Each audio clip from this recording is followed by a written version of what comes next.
Oke, selamat siang buat kawan-kawan. Selamat siang, Pak Ron. Mohon Selamat maaf, siang. Selamat menunggu sore. agak lama. Tidak apa-apa. Karena ini memang ada sedikit problem jaringan tadi. Akhirnya untuk sementara ini mungkin moderator saya take over dulu. Ya. Oke. Terima kasih sebelumnya untuk kolega-kolega dari Universitas Siliwangi yang sudah mengakomodir diskusi ini. Assalamualaikum warahmatullahi wabarakatuh. Selamat siang dan kepada kawan-kawan Development Study Club dan FISIP Universitas Siliwangi. Pertama-tama saya ingin berterima kasih kepada Fakultas Ilmu Sosial dan Ilmu Politik, terutama jurusan Ilmu Politik dari Universitas Siliwangi yang berkenan mengakomodir acara diskusi ini bersama Development Study Club, terutama Mas Faisal Fadila ya, yang pada awalnya menggawangi adanya kerjasama antara Universitas Siliwangi dan juga DSC.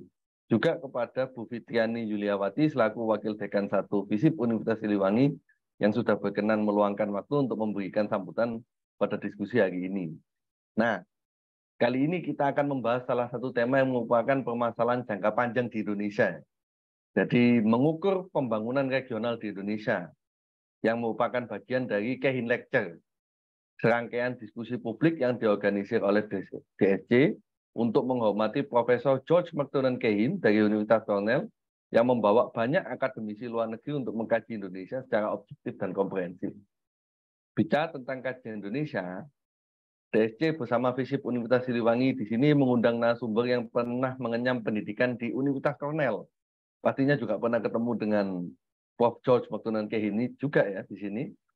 Dan terlibat dalam Modern Indonesia Project, salah satu kajian utama atau pertama dari Amerika yang mengulas tentang Indonesia secara objektif dan komprehensif.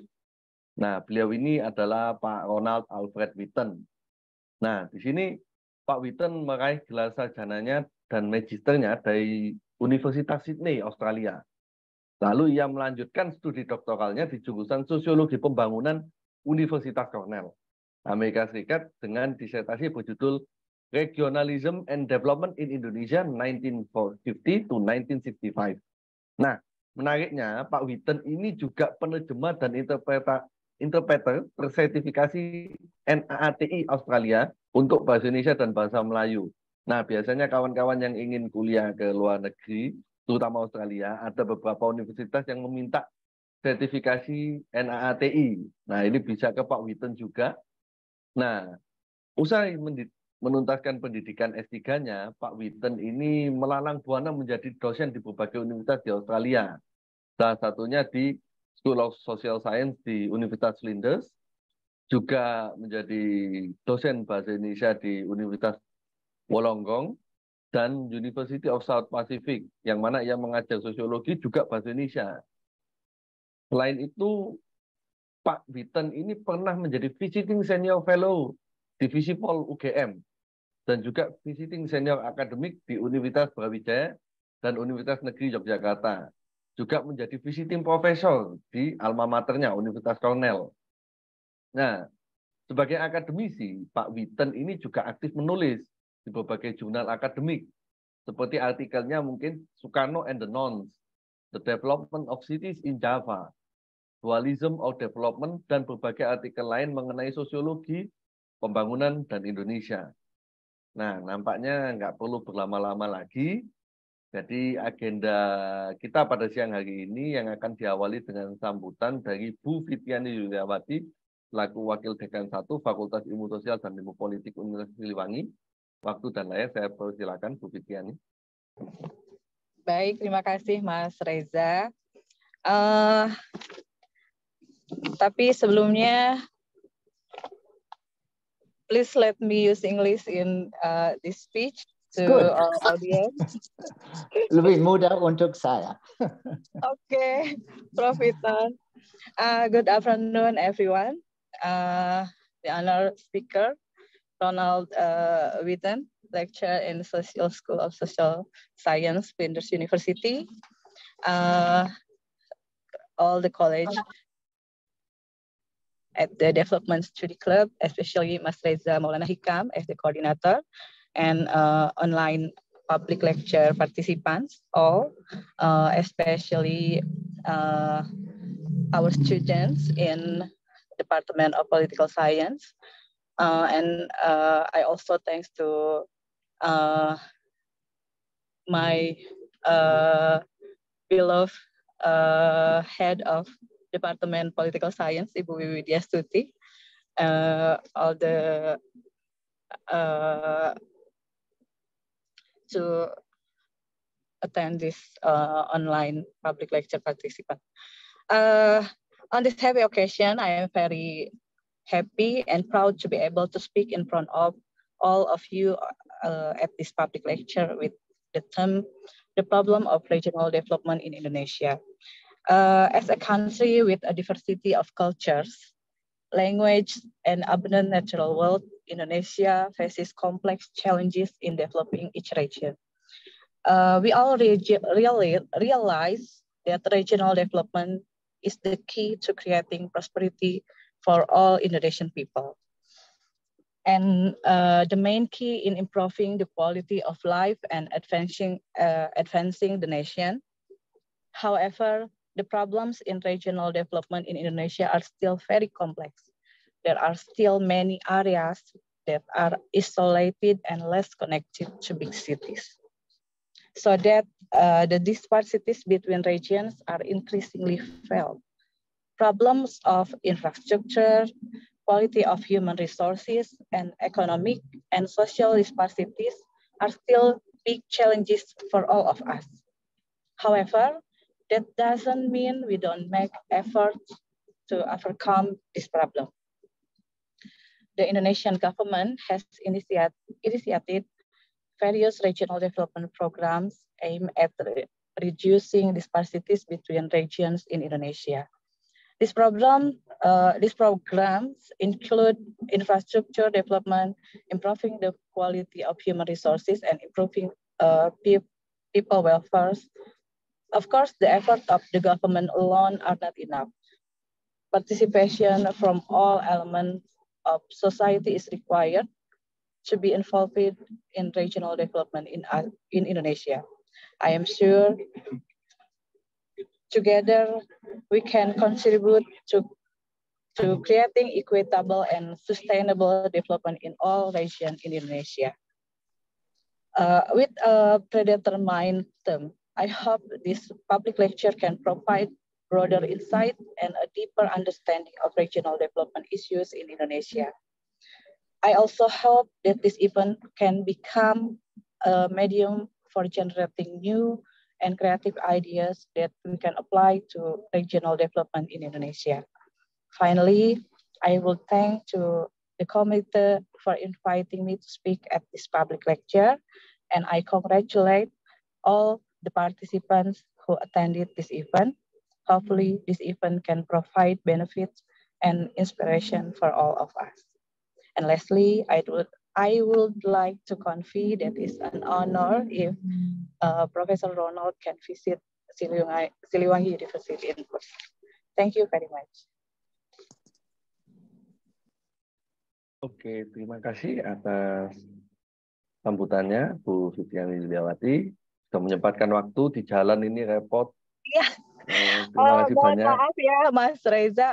Nggak apa-apa. Kita yang terima kasih, Bu. Sudah menyempatkan waktu. On the way to kampus. Oke, thank you.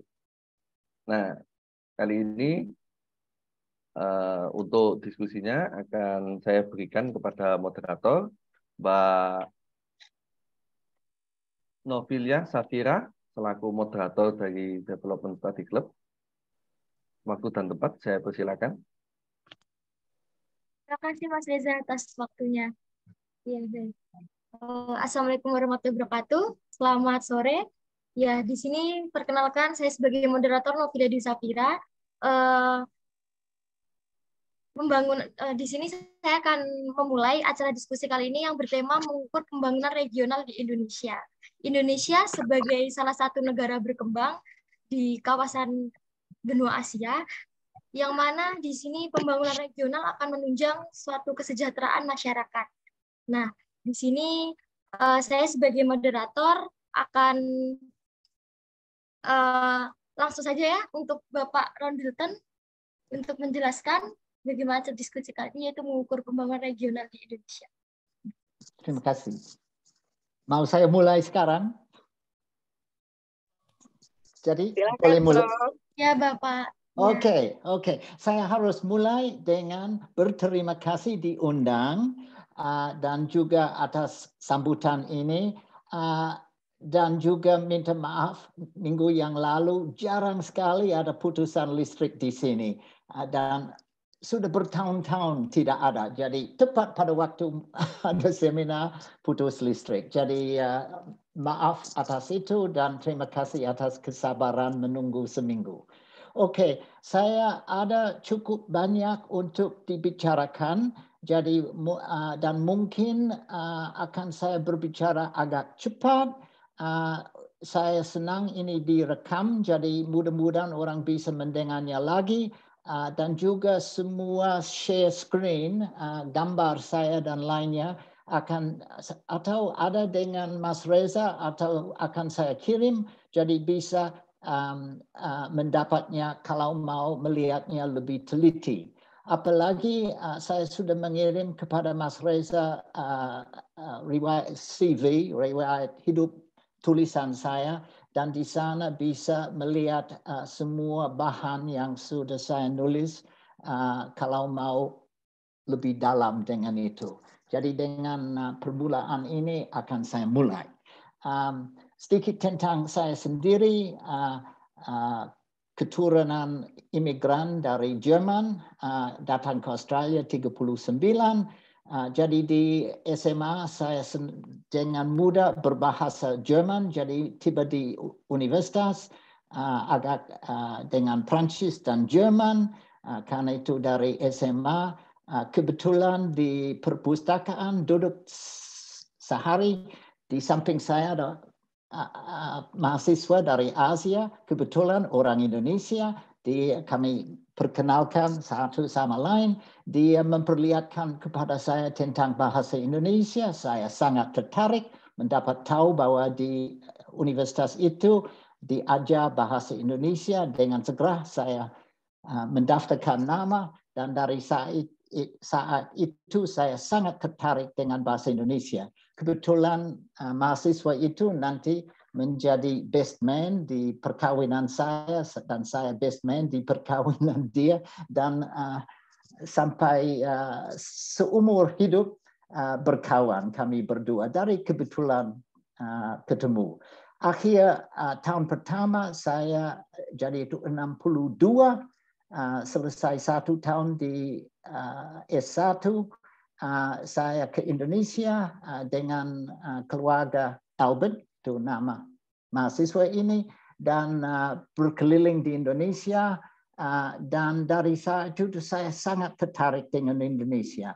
Jadi tahun keempat, yaitu tahun 65 dari S1, saya harus memilih suatu skripsi. Dan saya memilih untuk belajar tentang ini saya bagaimana mengurungkan ini tidak apa-apa.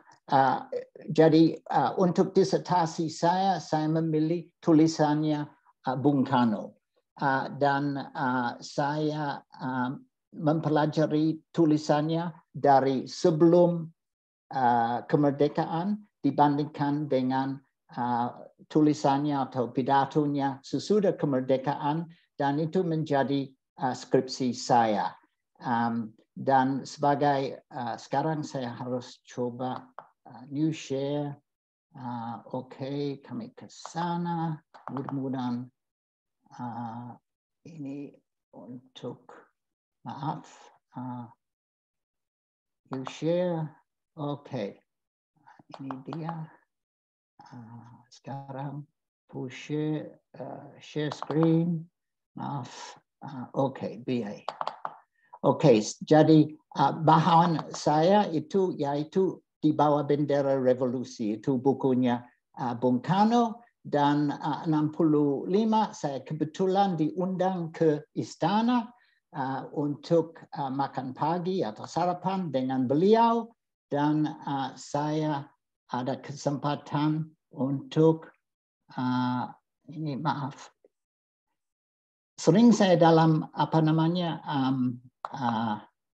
Zoom, tapi belum pernah sebagai memberi. Oke, ini mungkin dia. Oke, jadi ini dia beri kepada saya tanda tangan dan beri ini bulan Februari 65. Jadi pembimbing saya untuk skripsi itu sebetulnya seorang yang ini George Kane di Cornell, dan ini bukunya yang sangat termasyhur, yaitu Nationalism and Revolution in Indonesia. Salah satu mahasiswanya yaitu Herb Feith yang menulis The Decline of Constitutional Democracy in Indonesia. Ini dia sebagai orang muda, nanti kalau sudah agak tua, dan dia pembimbing saya. Jadi dia yang membantu saya untuk skripsi S1, dan akhirnya saya mungkin ada baiknya mereka biasanya di 102 West Avenue itu di Cornell, dan akhirnya saya sampai di Cornell untuk S3, dan saya sering di dalam gedung ini. Gedung ini tidak ada lagi, tapi itu sangat termasyhur sebagai Pusat Modern Indonesia Project. Oke, sekarang yang saya merasa sangat terhormat, Mas Reza sedang menerjemah skripsi saya yang membandingkan tulisan pikirannya Bung Karno dari sebelum revolusi dibandingkan dengan sesudah revolusi. Jadi saya sangat terkesan bahwa dia membuat itu, dan saya kagum bahwa dia sudah mau itu. Untuk pergi ke Indonesia, saya mau langsung sesudah S1 mau ke Indonesia, tapi di Amerika S1 itu 4 tahun. Di Australia S1 4 tahun, tapi itu honors namanya.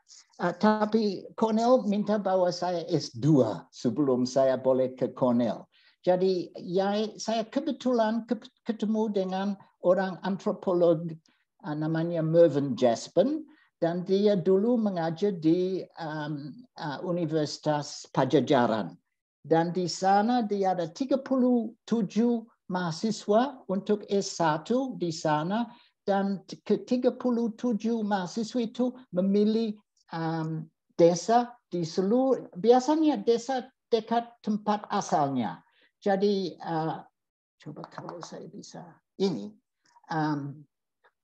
yang saya mau. Oke. Jadi skripsi yang saya dapat dari Mervyn Jaspen dalam bentuk microfilm. Jadi saya harus dengan kepala di dalam microfilm dan mempelajari ke 37 desa ini. Sebagai nomor 1 bisa dilihat di sini Curug. Itu mahasiswanya Syahminan Obos, menulisnya tahun 1960. Itu Kelurahan Curug, Kecamatan Kelari, Kewedanan Kerawang, Kabupaten Kerawang di Jawa Barat. Jadi Anda bisa melihat ini semua. Dan sedikit yang saya sangat mau dari ini, bahwa mungkin nanti kalau Anda menjadi dosen atau apa saja, bahwa semua skripsi itu ada di internet. Jadi kalau Anda sebagai contoh ada mahasiswa yang mau bikin social research, dia bisa memilih salah satu desa ini dan melihat apa perbedaan kehidupan di sana sekarang dengan dibandingkan dengan tahun 60. Karena waktu itu di dalam setiap skripsi ada informasi tentang pendidikan, kesehatan, politik, karena itu baru 5 tahun sesudah pemilihan umum 55.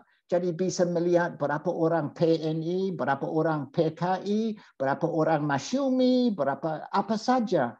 Jadi itu masih banyak bahan.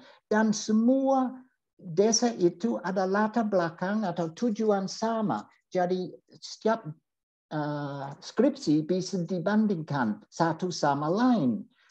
Karena semuanya diminta, disuruh oleh Mervyn Jaspen bahwa mereka mengumpulkan informasi yang agak sama dari ini. Jadi cukup banyak di Jawa Barat, banyak di Jawa Tengah, sedikit di Jawa Timur. Tapi yang penting bahwa mereka semua ada kemauan untuk mengumpulkan bahan yang bisa dibandingkan satu sama lain. Jadi dengan itu saya melihat, mendengar tentang itu, dan saya pikir ini bahan bukan main untuk skripsi saya. Jadi saya memilih informasi tentang pendidikan. Saya mengutamakan informasi pendidikan. Jadi sekarang harus ini. Maaf ya, saya itu BA. Bagaimana bikin lebih besar? Maaf ya. Ini oke. Untuk masters, share screen. Oke. Masters. Maaf ya. Oke, itu map. Jadi ini ada, karena saya kira banyak yang tertarik dengan Tasikmalaya tapi tidak perlu. Jadi umpamanya yang saya ambil untuk skripsi saya ada informasi tentang setiap desa, ini ada nomornya, dan bisa melihat berapa sekolah rakyat, waktu itu sekolah rakyat 6, berapa kelas, berapa pendidikan di dalam, berapa jumlah pendidikan di dalam desa itu, dan bisa melihat berapa sampai kelas 6 per population. Juga bisa melihat rata-rata berapa di dalam pendidikan dan lainnya. Jadi semuanya bisa melihat dari desa itu. Saya akan teruskan dengan ini. You share. Coba kalau bisa. Akhirnya akan saya mengerti bagaimana bikin ini. Maaf. Karena, oke. Share screen. Share screen. Screen. Where do I find the share screen? Betul? Oke. Sekarang mau you share. Maaf ya. Ini selalu yang sama. Aduh, tunggu.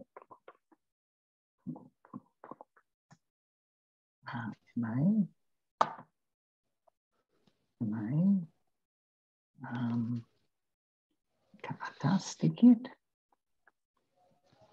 Dia. Oke. Ini mungkin bisa. You share. Okay. Screen. Whiteboard form. Map of location. Ini yang saya perlu.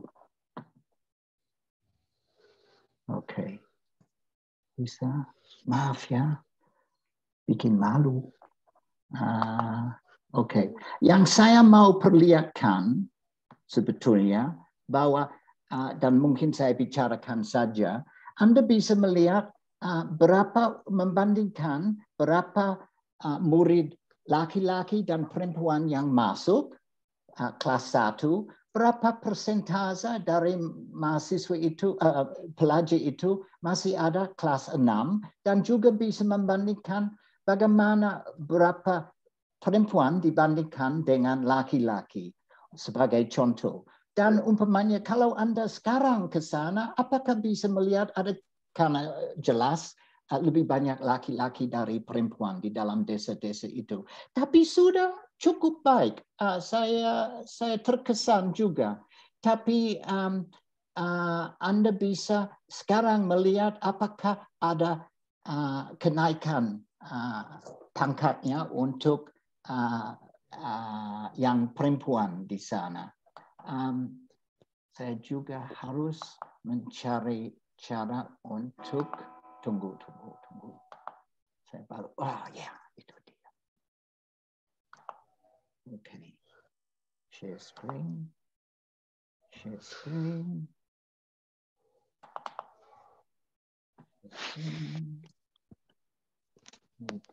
Kurangkan, tutup. MI.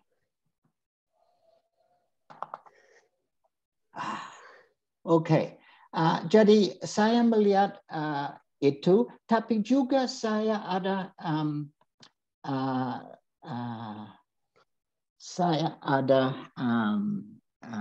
aspek lain yang saya mau lihat, umpamanya untuk melihat sebagai variable itu remoteness. Apakah jauh atau dekat? Remote itu jauh dari semua atau dekat dengan apa? Jadi untuk melihat apakah yang lebih dekat untuk umpamanya di sini bisa melihat low remoteness, yaitu yang agak dekat dengan ibu kota provinsi atau kabupaten, dibandingkan yang medium low itu agak dekat dengan kecamatan. Yang di tengah ya ada jalan yang cukup baik yang bisa mereka sampai ke pertengahan umpamanya kabupaten atau itu. Jadi umpamanya yang high remoteness itu jauh sekali, tidak ada jalan yang bisa ke nearest pusat administrasi yang terdekat. Jadi kemudian saya membandingkan bagaimana pendidikan di dalam desa yang jauh dibandingkan dengan desa yang dekat dengan umpamanya ibu kota, ibu kota dari provinsi atau kewedanan, kalau masih ada kewedanan, tapi kecamatan dan lainnya. Oke, jadi itu satu. Tunggu, sekarang saya kira saya sekarang tahu new share.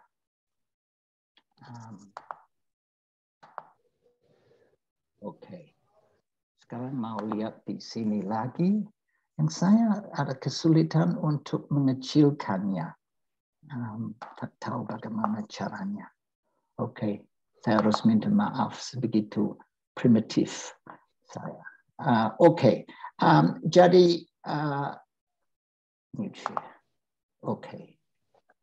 Sekarang ini bisa saya hapuskan, baik. Dan saya mau di sini. Oke. Jadi ada itu untuk, saya kira mungkin sudah cukup tentang itu. Anda bisa melihat ada banyak tabel yang melihat membandingkan tingkat pendidikan dengan variable lain. Yang saya akan selesaikan dengan S2 untuk memberitahu bahwa saya sudah menulis tentang itu dalam suatu artikel sini. Oke, ini penelitian sosial Indonesia dan data sosiografik, bahan bersejarah yang sangat berguna. Jadi ini untuk mengumumkan bahwa ke-37 skripsi ada di internet sekarang dan bisa dipelajari sesudah 60 tahun. Bisa melihat perbandingan. Harus melihat ini email saya dari dulu, waktu saya di University of Wollongong. Jadi ini tidak bisa berjalan lagi, tapi Mas Reza selalu bisa melihat semua latar belakang lain, oke? Tapi pada akhir ini saya dan Anda bisa mendapat makalah ini dari Mas Reza. Maaf Mas Reza, saya memberi banyak beban kepada Anda. Di sini kalau Anda ikut ini, Anda bisa melihat semua skripsi itu di internet. Jadi tak tahu kalau sekarang saya memperlihatkan, kalau saya ke internet dengan itu, buka ini, coba di sini, mudah-mudahan langsung ke University Sydney. Ini University of Sydney, perpustakaan ini ada dan Anda bisa mencarinya. Umpamanya ini ada banyak ini ada dari sini terus. Tapi antara ini ada ke 37 skripsi itu. Jadi itu suatu bahan yang sangat berguna. Oke, jadi saya selesai S2 dan berhasil ke boleh bilang Mekah pelajaran bahasa Indonesia, bukan penelitian Indonesia, yaitu Cornell waktu itu, dan masih sekarang sangat penting itu. Jadi saya tutup. Ini sekarang mudah-mudahan bisa kembali ke. Anda masih bisa melihat screen saya? Ya, oke. Saya sekarang ke PhD. Waktu di Cornell dan ke 102 West Avenue itu, MA, mana PhD-nya? BA, share screen. Oke, PhD. Ada. Tunggu. Maaf. Oke, PhD. Ini dia. Oke. Di sana saya belajar dengan seorang namanya Frank Young. Dan dia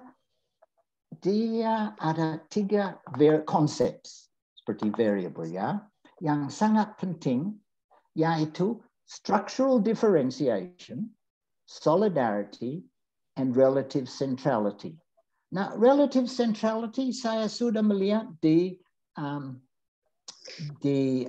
MA saya, S2 saya, dengan melihat apakah ada jalan ke, apakah mereka dekat dengan ibu kota, kabupaten atau apa saja. Dan juga structural differentiation itu agak seperti pembangunan. Jadi saya pikir ya pembangunan dalam bidang pendidikan, nanti saya hitung berapa orang sudah mendapat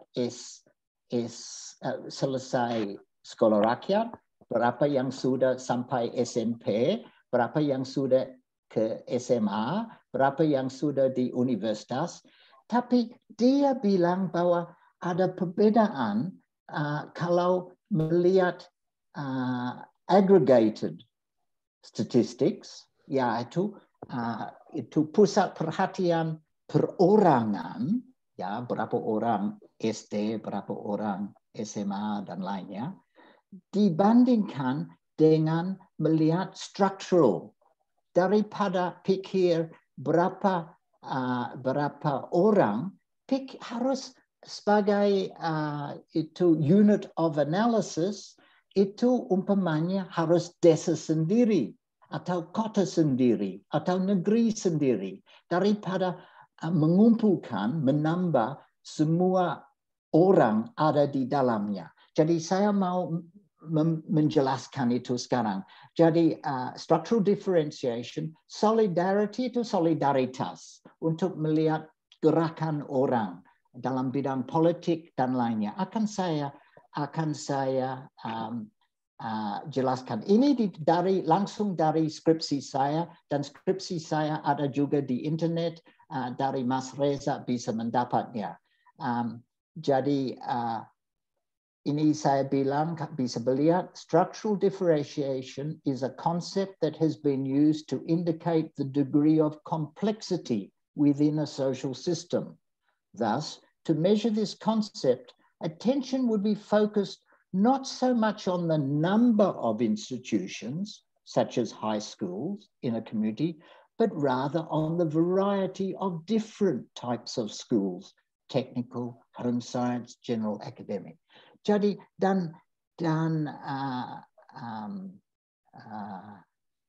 alat yang dia Frank Young memakai yaitu the Gutman scalegram. Saya kurang tahu kalau Anda tahu Gutman scalegram, tapi akan saya jelaskan sekarang. Saya harus selalu kembali ke sini. Okay. Structural development. Jadi untuk mulai, sebelum saya menulis S3 itu, saya mulai dengan belajar kota-kota di Indonesia.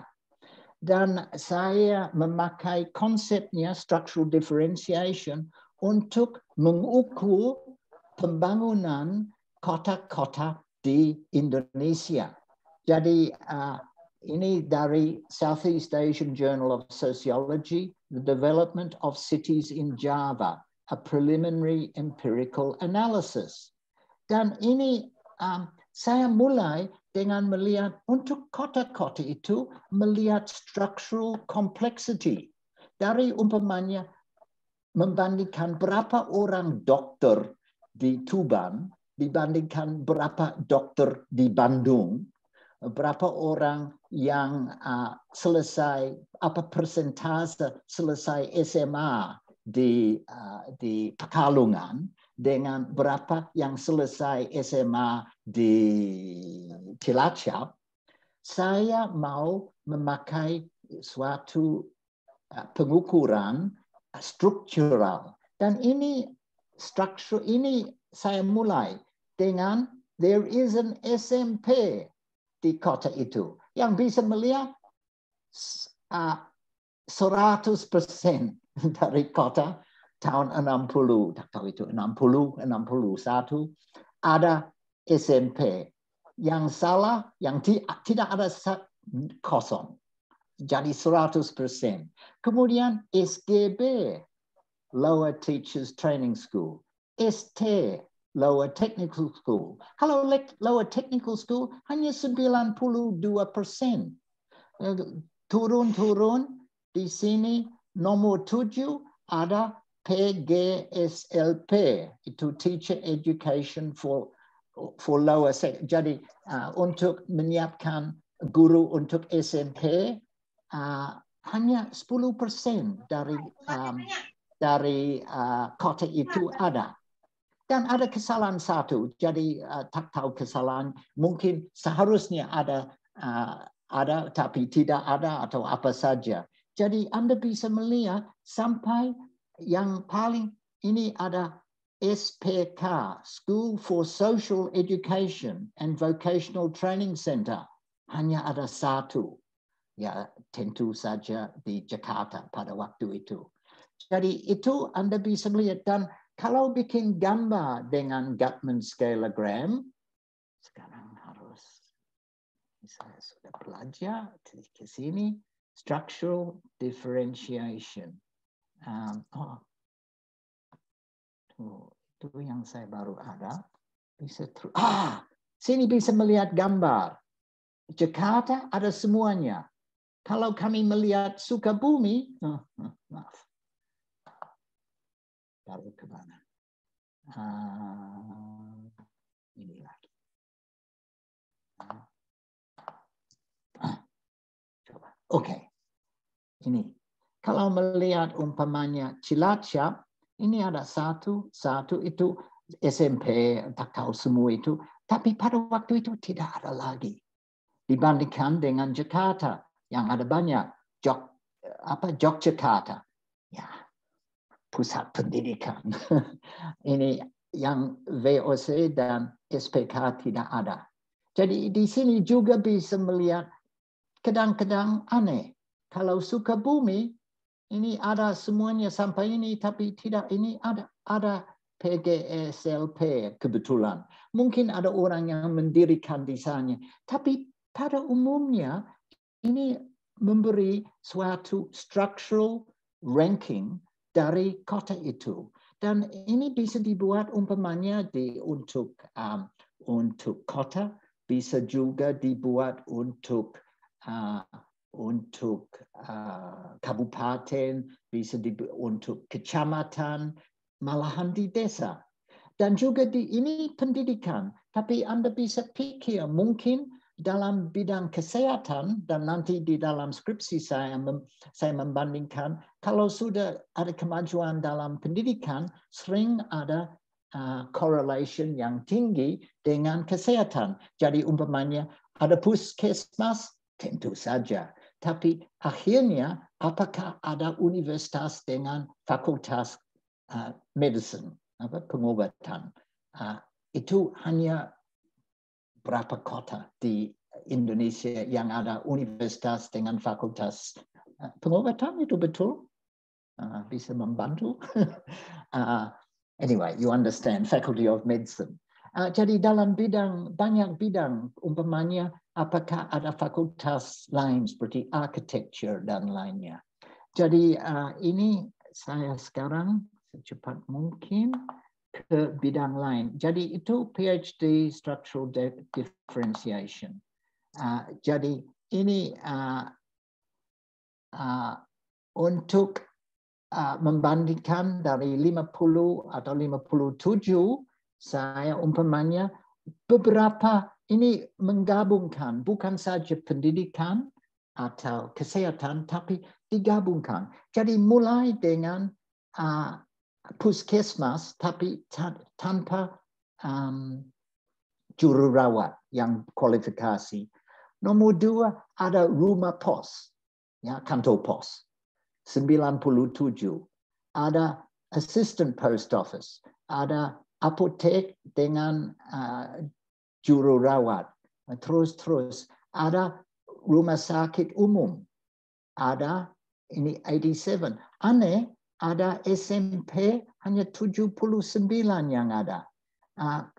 Terus ada perusahaan yang ada dengan alamat kabel. Pada waktu itu belum ada internet. Jadi mereka harus melalui fax dan lainnya. Jadi satu lagi, apakah ada cabang dari SOBSI? Itu perserikatan buruh dan lainnya. Kemudian, apakah ada cabang dari Jurist Association seperti hukum, orang hukum dan lainnya. Dan apakah ada notaris? Apakah ada stasiun radio di sana? Hanya 8% dari itu. Apakah ada pusat radio Republik Indonesia? Ada itu 5%. Jadi Anda bisa melihat ini apakah ada universitas dengan ada college education dengan sosiologi hanya 1. Jadi bisa melihat bahwa ini 238 cases.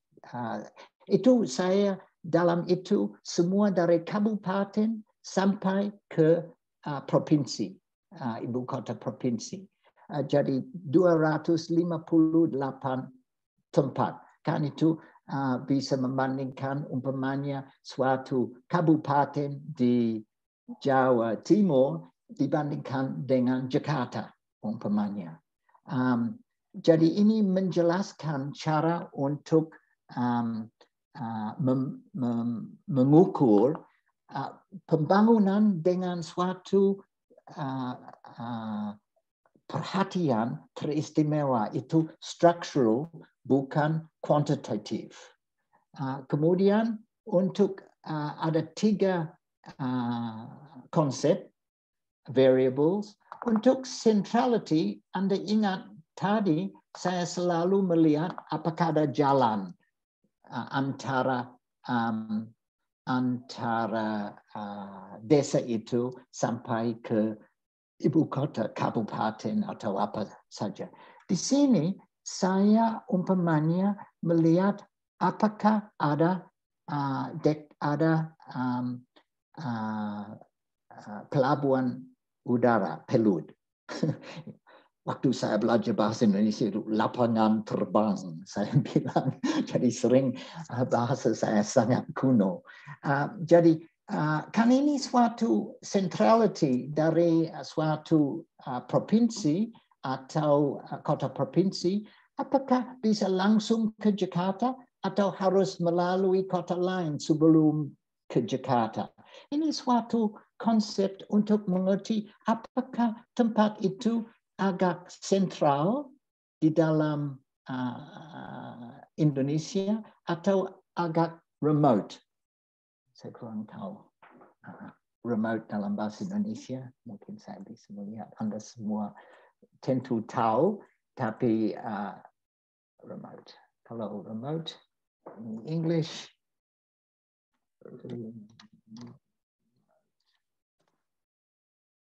pencil, ya, tentu saja.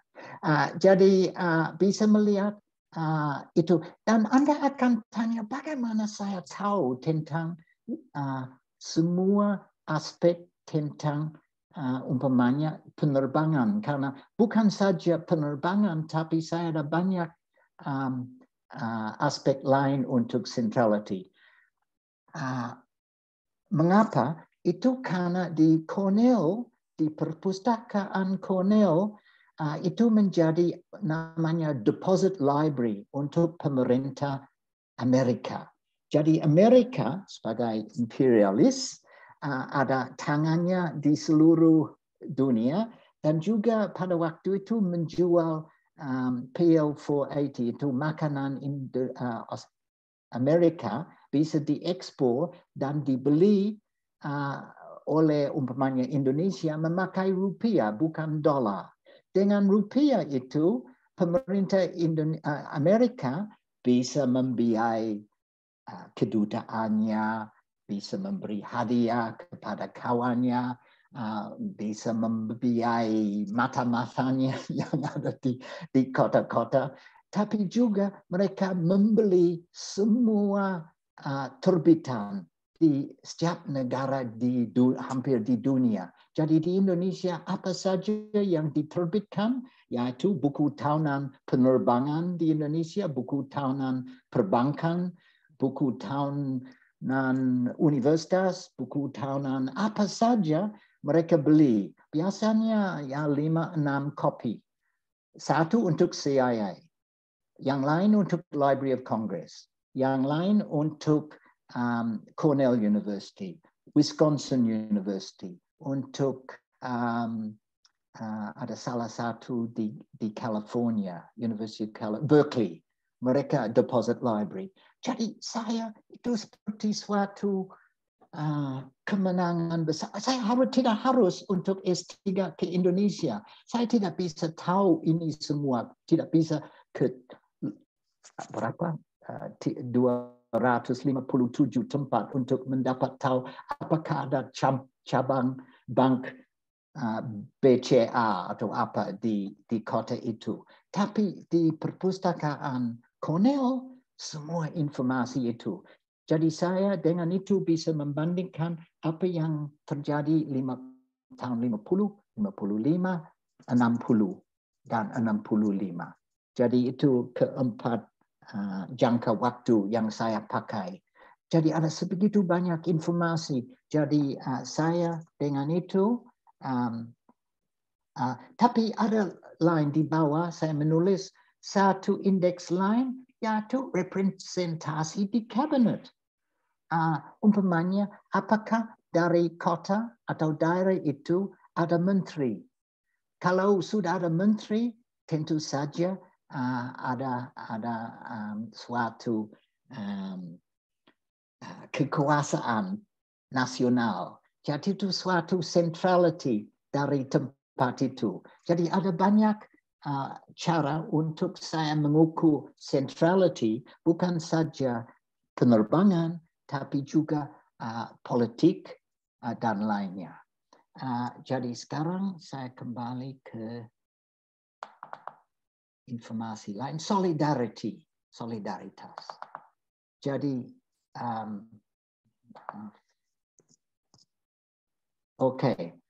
untuk solidarity, saya melihat di dalam surat kabar, saya harus membaca, karena mereka ada semua surat kabar di di perpustakaan alumni di Cornell. Jadi saya melihat apakah ada tempat yang disebut di dalam surat kabar nasional. Umpamanya, apakah nomor 1 ada laporan suatu kegerakan untuk memperbaiki masyarakat di tempat itu. Dan saya ada suatu scale 13 item. Okay? Kemudian, apakah ada suatu statement, pernyataan, ada kemauan, ada keperluan daerah atau demand oleh suatu golongan setempat. Kemudian nomor 3, apa ada pengeluhan dari daerah itu tentang administrasinya atau representasi di pusat. Umpamanya, sebagai contoh saya nulis di sana, apakah gubernur berasal dari daerah itu atau tidak? Itu sangat penting. Kalau umpamanya Jakarta bisa menempatkan suatu kawannya di salah satu provinsi atau di daerah yang tidak berasal dari daerah itu, artinya daerah itu sedang tidak sebegitu dipeduli oleh Jakarta. Mudah-mudahan Anda semua mengerti. Kemudian, apakah nomor 4, suatu pengeluhan bahwa ini diabaikan, neglected, saya kira, diabaikan, neglected. Thank goodness for Anda semua bisa pikir apa yang ada ditelantarkan. Neglected, ditelantarkan. Dilupakan, ya. Dilalaikan, saya tahu. Tak dipelihara. Jadi apa secara keuangan. Jadi mungkin uang yang datang dari pusat tidak seharusnya untuk suatu daerah. Dan juga nomor 5, apakah ada suatu laporan bahwa mereka mau lebih banyak otonomi. Itu bahwa mereka bisa memerintah diri sendiri. Dan ini sering suatu tanda, waktu saya mulai 50, saya tidak tahu ada 10 provinsi. Sekarang ada berapa? 27, 28, saya lupa. Tapi banyak. Jadi kalau suatu daerah bilang bahwa kami dilalaikan, mereka akan minta, sudah waktunya kami menjadi suatu provinsi tersendiri. Jadi kemudian apakah ada suatu delegasi yang ke Jakarta karena untuk mengeluh langsung ke Jakarta. Dan ini nomor 7, apakah mereka mau menjadi provinsi. Kemudian suatu organisasi yang memakai daerah itu daripada dengan nama sendiri, umpamanya suatu gerakan Jawa Barat, yang lain dari nasional, umpamanya partai politiknya sendiri. Suatu contoh yang baik dari itu selalu Aceh. Jadi Aceh selalu mau partai politiknya sendiri, tidak mau memakai partai nasional dan lainnya.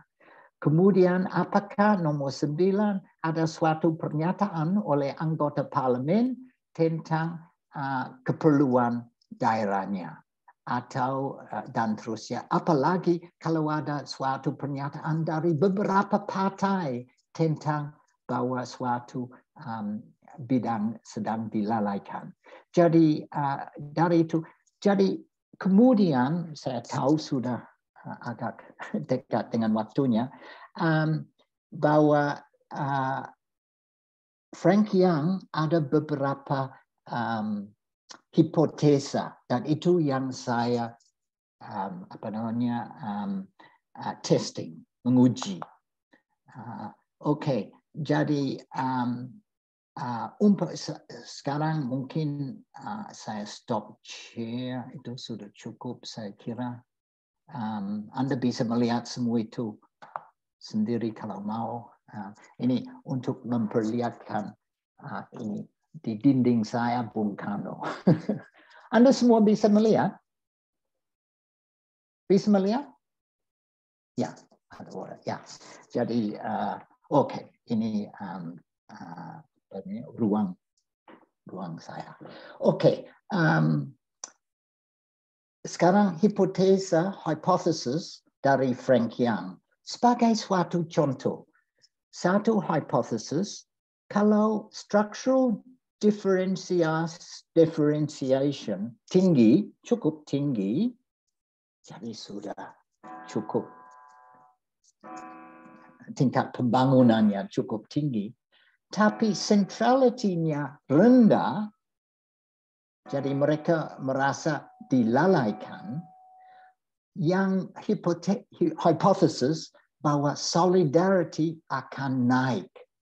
Jadi kalau orang pikir kami cukup penting untuk Indonesia, tapi kami tidak diakui sebagai daerah yang seharusnya ada provinsi. Mengapa kami harus di bawah kota lain atau daerah lain? Seharusnya itu seperti Kalimantan. Waktu mulai Kalimantan satu provinsi.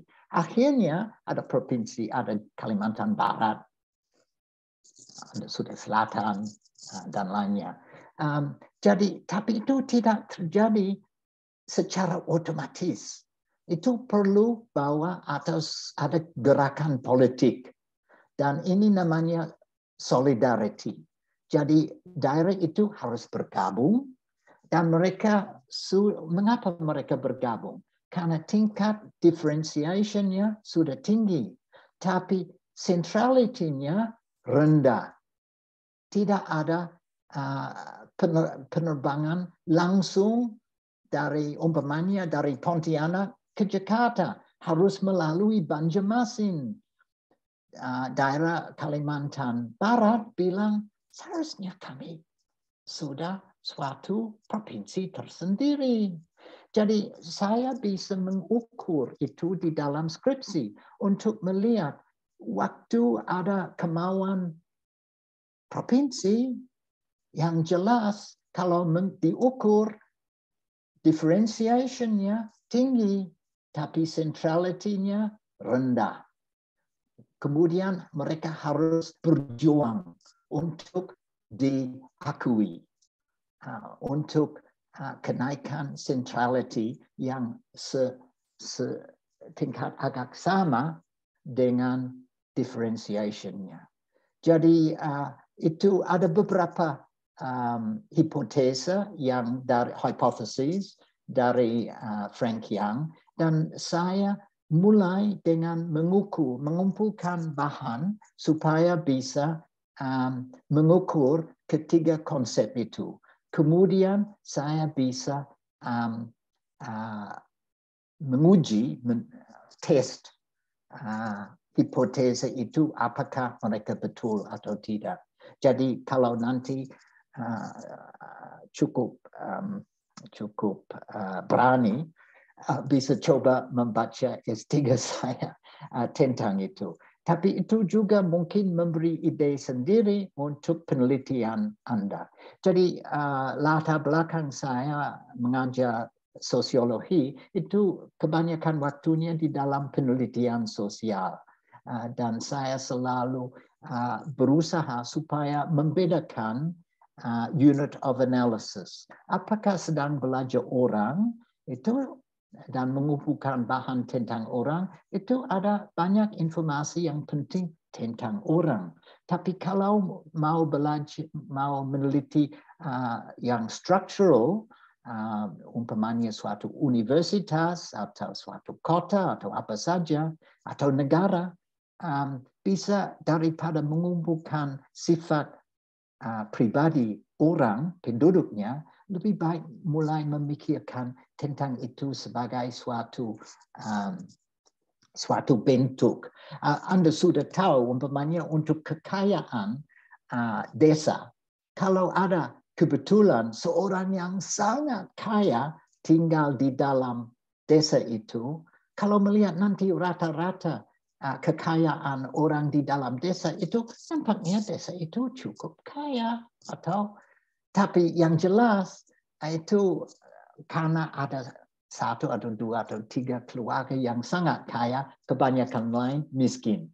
Jadi untuk bikin rata-rata dari itu tidak membantu. Yang lebih baik mulai melihat apa yang ada untuk orang umum di sana, untuk melihat apakah tempat itu cukup berkembang secara struktural. Saya kira mungkin sudah waktunya, kalau ada pertanyaan, ini betul Anda mau memberi kesempatan pertanyaan, saya akan minta yang bisa bertanya dalam bahasa Inggris. Kalau saya harus berbahasa, tapi kalau saya melatih bahasa Indonesia, sudah waktunya orang lain. Dan saya senang sekali disambut tadi dalam bahasa Inggris. Jadi saya selalu senang ketemu mahasiswa Indonesia di sini. Yang saya berbicara bahasa Indonesia dengan mereka, tapi selalu saya menyuruh bahwa mereka berbahasa Inggris kembali supaya mereka melatih juga. Mereka tidak perlu melatih bahasa Indonesia lagi, dan saya juga tidak perlu melatih bahasa Inggris lagi. Oke, itu mungkin sudah cukup. Dan boleh saya memastikan Mas Reza rela untuk membagi apa saja dengan peserta, betul? Tidak bisa dengar dia, tidak bisa melihat dia, tapi saya harap dia setuju. Oke. Saya kira sekarang moderator yang memilih. Iya, baik Bapak. Terima kasih atas penjelasannya Profesor Ronald Alfred Witton. Ya, baik. Penjelasan mengenai pembangunan regional Indonesia yang tentunya juga sangat menginspirasi bagi teman-teman dari pihak Universitas Siliwangi. Nah, di sini kita lanjutkan di sesi tanya-jawab yang bisa langsung dituliskan pada kolom Zoom, kolom question Zoom. Oh, di mana saya mencari itu? Chat? Di chat itu namanya atau tidak? Ya, betul Bapak. Oke, saya mau melihat yang bahasa Inggris kalau bisa. Ada yang mau bertanya langsung, Pak? Boleh? Ya. Apalagi bahasa Inggris. Iya. Ada yang mengangkat tangan, Mbak? Oh iya, baik. Oke. Di sini ada Kakak Mauli Daresdianasari. Ya. Boleh langsung bertanya. Okay, so Professor Ronald Witton, I really want to say thank you for the brief information that you have explained. And there are a lot of questions regarding to the development in regional, especially in Indonesia. And of course, we're talking about the recent issue that is upcoming in Indonesian society and development also. Have you heard about the IKN atau Ibu Kota Negara, which Indonesia will move their capital city to one of the city in Kalimantan? And of course that from the background that we have seen in the previous generation is that there are a lot of political frictions when it comes to moving capital city into another city. And it does not take a very short time to do it. But Indonesia, in the recent days, the government is trying to move it in a very short of time, which of course that is not really effective due to a lot of considerations such as environmental issues, political issues that will happen in Kalimantan itself. And we understand that there are a lot of indigenous people that live there who are in friction with the government itself. So my question is that, what happened to Indonesia with the political stability, or is there any political instability that will be caused by this idea of moving Indonesian capital city into another city, especially in Kalimantan, which, you know, there are a lot of indigenous people and a lot of forests that are being protected by the indigenous people. So what do you think about that? And thank you for the space to give me this Zoom to discuss this with you. Thank you so much. Your English is terrific. It's very good. I am very impressed. Okay, mungkin saya melatih bahasa Indonesia saya. Tentu saja Anda semua mungkin lebih banyak tahu tentang itu daripada saya. Tapi yang jelas, yang penting sekali sudah disebut, yaitu environmental. Itu kepentingan orang yang sudah ada di sana. Tapi juga yang saya tadi membaca, itu tidak, it does not solve the problem of Jakarta. Of course, Jakarta is just overdeveloped. The water table is falling. You know yourselves, the kebanjiran luar biasa setiap tahun, tambah banyak dan lainnya. So it comes, the interesting thing, of course, is Australia has had an artificial capital. Australia, when it was colonized by the British, of course, taking the land of the penduduk asli, who only now are beginning to get political representation. They have been completely ignored. And it is interesting, I should mention that Cornell University has finally, I just got an email, beginning to recognize that, of course, Cornell University is on Indian land. So America also is recognizing that colonization in America also took Indian land, the same as in New Zealand took Maori land, South Africa took black land, and Australia took Aboriginal land. But Australia, as it got settled, or more precisely precisely much better word than settled, Australia was invaded by England.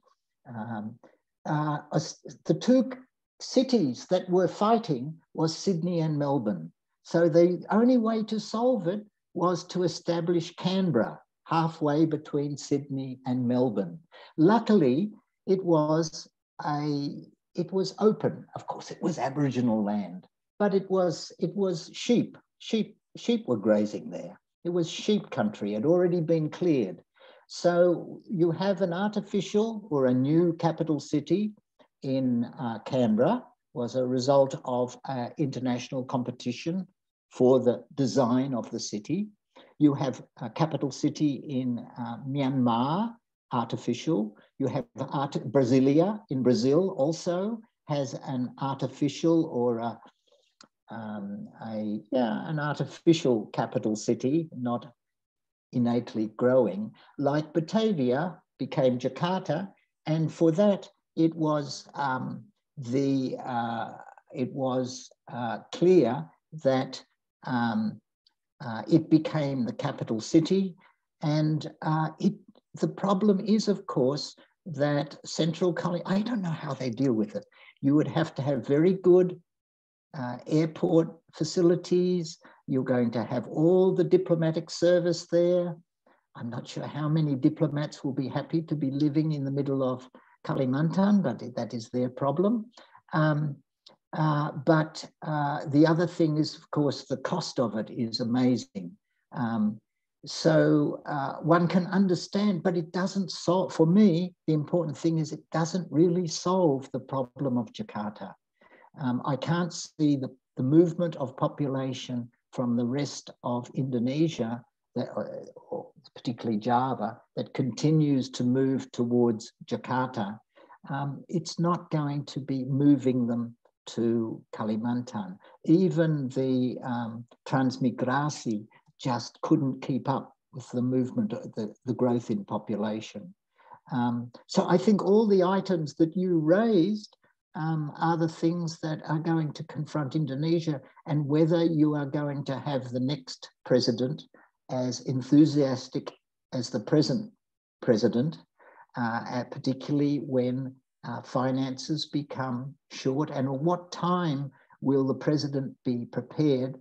I know the present president has got a very modest little house there already, but at what stage you would have the movement of the capital city? It's an interesting one, and it's interesting that in terms of what I've been talking about, relative centrality and so on, suddenly you have a new player that will be competing with Jakarta, with Bandung, with Medan, with Surabaya, this new capital city, and where it would fit in the national framework.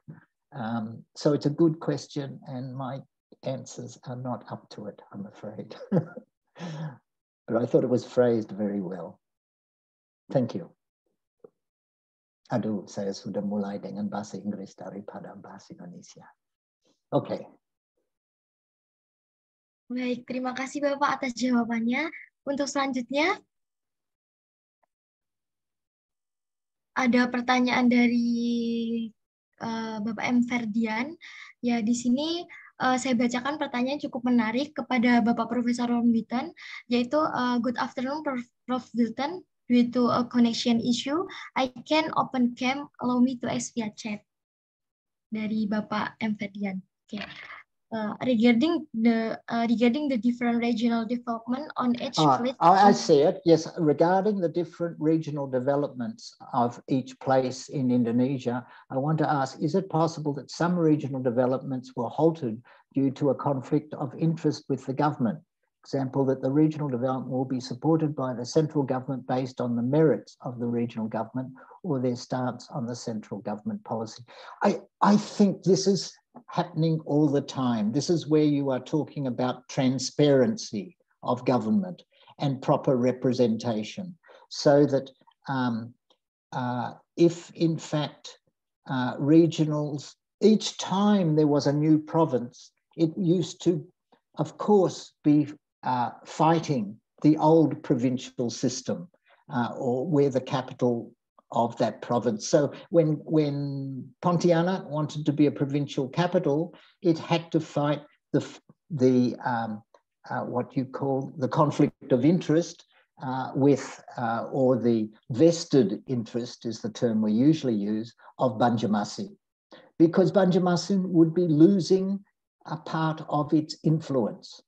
And likewise, if you are operating on,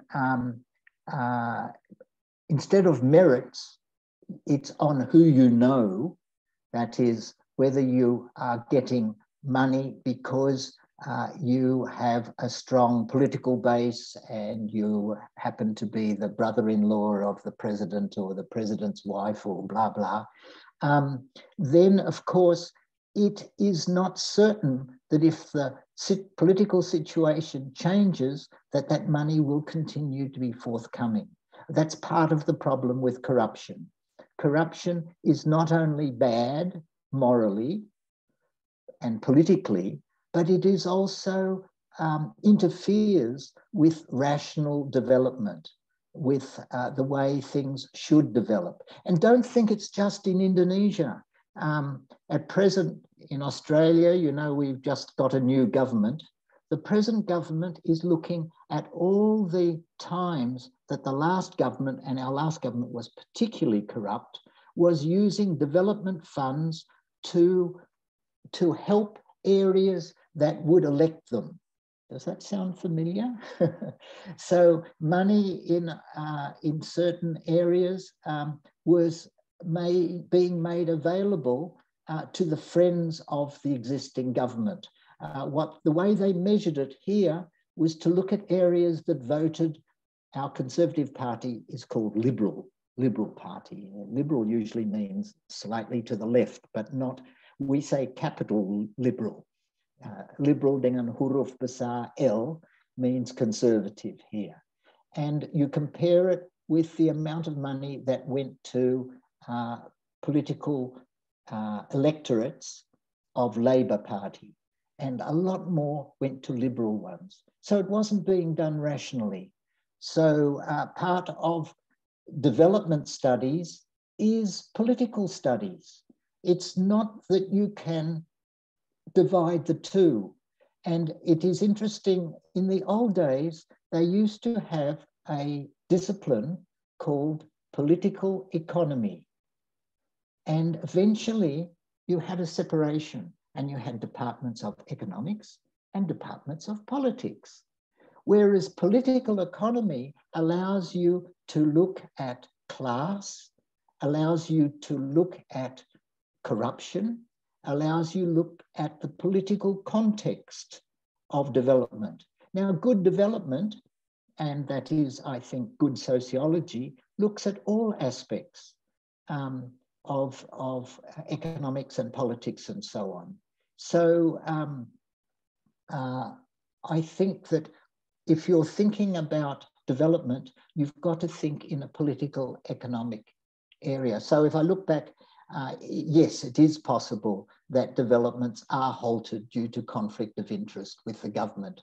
And in fact, it's not only Indonesia, but that's the importance of anti-corruption bodies. And it's interesting, Australia at last is getting a federal anti-corruption body. After Indonesia. Indonesia had it before Australia. And you know how many enemies corruption commissions find because people don't like, or bad people don't like, anti-corruption commissions. And what happens, of course, is their money is cut and so on and so forth. But Australia is finally getting one, and it's after the one that Indonesia got, which is very good that Indonesia got one earlier than we did. Another one? And hooray, good English writing. Thank you. Terima kasih Bapak. Untuk teman-teman sekalian, apakah masih ada pertanyaan yang ingin diajukan? Oke, dari Kakak April. Ya, bisa langsung bertanya, Kak? Ya, baik. Terima kasih atas kesempatannya. Professor Witton, I'm so sorry that it's kind of dark here. I'm so sorry. I want to ask to you about development regional that is also talks about the quality of human resources. In Indonesia, until this day, the quality of human resources is relatively low. April, can you move backwards a bit because you're very loud? So just move just a bit back. Okay. Good, thank you. Okay, thank you. Okay, sorry. Okay, development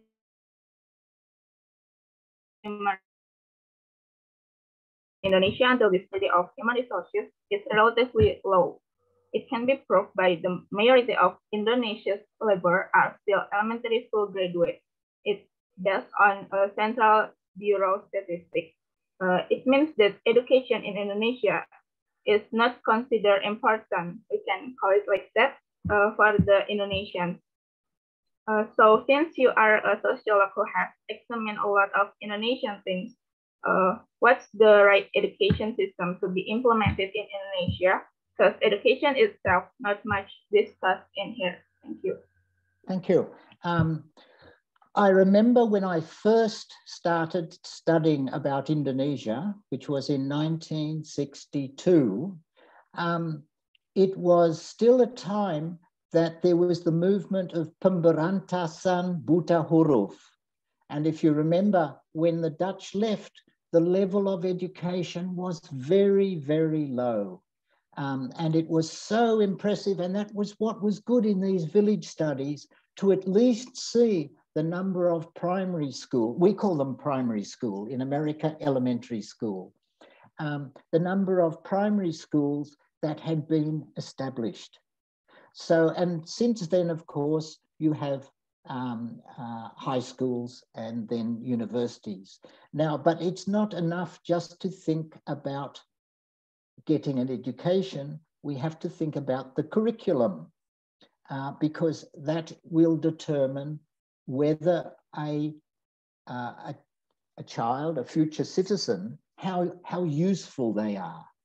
And one can find that, for example, there is a lot more money gone into education that is useful for companies, I'm thinking particularly of business, accountancy, business, and so on, than ones that go into areas of social usefulness.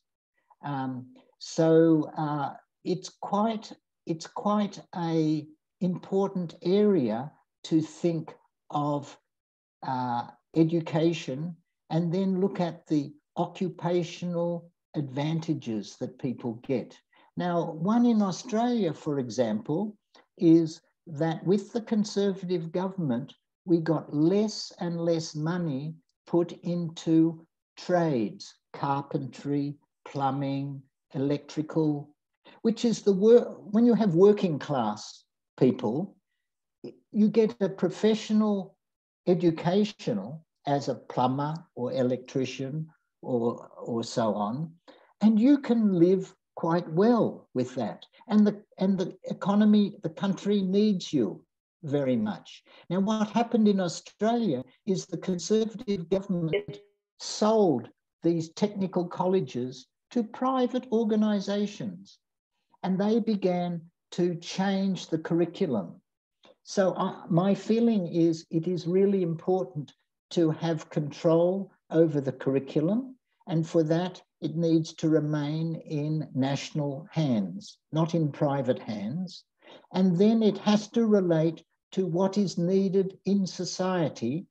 And of course, of importance is the salary that people get. For example, in Australia, I always say a primary taman kanak-kanak teacher gets a much lower salary than a teacher in a primary school, sekolah rakyat, sekolah dasar. And they get a lower salary than the ones in high school, sekolah menengah. But the ones lower down are working much harder. They have the same kids all day usually. It's very intense. And then, of course, you compare the salary of high school teachers with the salary of university lecturers who have a much easier life, sabbatical holidays and blah, blah, compared to high school. Now, it's showing up in Australia that a lot of teachers and a lot of nurses are saying, we are not going to work this hard anymore. We are going to find a different profession. And Australia is having trouble with the number of teachers and nurses because they are overworked and underpaid. So there is all these aspects of education. It's not enough just to think of the curriculum. We have to think, once the student finishes, what are their occupational opportunities? And within that, what are the salary structures like? It's good. In Australia, we do have a court that sets salaries, minimal salaries. And Australia was one of the first countries in the world that had a court like this. The background is that we were so far away from Europe that labour had a high value. In fact, Karl Marx talks about it in his book about Australia having high wages because of the scarcity of labour. And we had one of the first labour parties in the world. And so this background of the strength of labour allowed in Australia the development of labour parties, of a court to set minimal wages, and so on, which was really important. Now, unfortunately, that is become less because a lot of labouring now is done in the third world. So cheap products from Sri Lanka, from Myanmar, from China, and so on, flood into Australia, and all we do is send out our coal, batu bara, and so on. We don't have that. But there's important areas still. IT is a very important area, but it can be socially useful, and it can be just in the area of sociology. If you think about it, when we do surveys in sociology, we usually look down at workers, at ordinary people. How often do they do a survey of directors of companies? Why don't they? Directors of companies are not going to answer questionnaires. Directors of companies are not going to be honest about what they're doing. But poor old workers all the time get this. And of course, a lot of sociology is used to manipulate people, advertising, selling, and so on. So it's really important to have a look at curriculum at the same time. I hope I have dealt with what you asked. Thank you so much. That's my clock just said it's 7:30. Here it's 7:30. Selamat malam. I know for you, you're only getting to selamat sore now. Well, not even yet, yeah. Terlambat. Terima kasih atas pertanyaannya Kak April dan terima kasih atas jawabannya Profesor Ronald. Baik. Terima kasih kembali. Iya. Untuk selanjutnya, apakah ada pertanyaan dari peserta diskusi hari ini?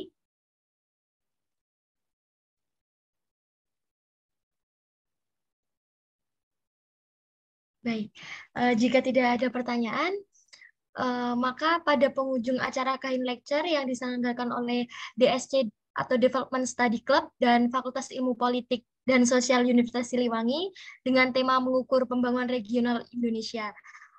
Di sini saya sebagai moderator akan menyampaikan kesimpulan pada diskusi sore hari ini. Ya, dalam penelitian Profesor Ronald Alfred Witton ini menjelaskan bahwa pendidikan di beberapa daerah di wilayah Jawa, terutama wilayah Jawa di Indonesia, diklasifikasikan dari beberapa jenis, yaitu dari jenis kelamin, perempuan dan laki-laki, serta wilayah yaitu jarak dan ibu kota wilayah, dan juga melakukan pengukuran struktural berdasarkan jenjang pendidikan. Pendidikan di Indonesia sudah cukup membaik, namun daerah-daerah di Indonesia ini belum mencapai pemerataan pencapaian pendidikan seperti kota, kecamatan, dan desa. Di mana dalam penelitian sebelumnya, penelitian Profesor Ronald Alfred Witton sebelumnya, di Indonesia ini memiliki beberapa tingkatan pendidikan dan pencapaiannya masing-masing, yaitu pada tingkat SMP mencapai 100%, tingkat selanjutnya yaitu 91%, dan juga perguruan tinggi pendidikan hanya mencapai 10%. Sehingga salah satu faktor di Indonesia ini yaitu kurangnya pemerataan pendidikan. Nah, salah satu permasalahan ini ada beberapa solusi, di antaranya yaitu harus adanya pemerataan pembangunan dengan cara adanya konektivitas dan juga pemerataan fasilitas pendidikan. Baik, demikian acara kain lecture ini. Sebelumnya saya sebagai moderator mohon maaf jika ada kesalahan kata dan juga perbuatan. Baik, wassalamualaikum warahmatullahi wabarakatuh. Terima kasih kembali. Terima kasih Pak Ron. Terima kasih teman-teman mahasiswa. Terima kasih Mas Reza. Terima kasih Terima kasih Pak Witton.